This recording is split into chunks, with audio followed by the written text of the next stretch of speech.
ये हेलो भाईजान, ये आपके पाइप? वो पीछे वाले हैं ना, उनसे ना उनको बुला।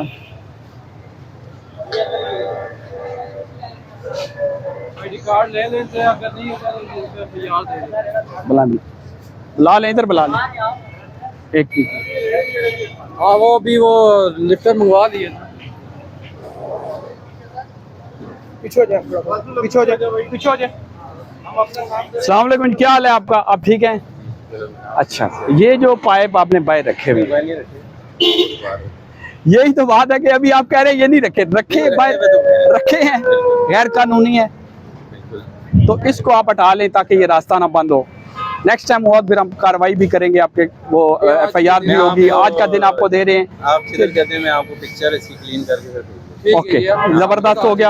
आप हम दोबारा विजिट करेंगे। ये जो है ना, आप अपने गोदाम में रखें और जरूरत के मुताबिक जो खरीदते हैं आप ले जाए। यहाँ पे आप बाहर ना रखें, गोदाम की शक्ल ना बनाएं इसको, क्योंकि ये आपको पता है रोड है, चलने वाली जगह। जी जी, बताएं। नहीं टाइम नहीं, आएंगे। आए। पीछे हो जा यार थोड़े।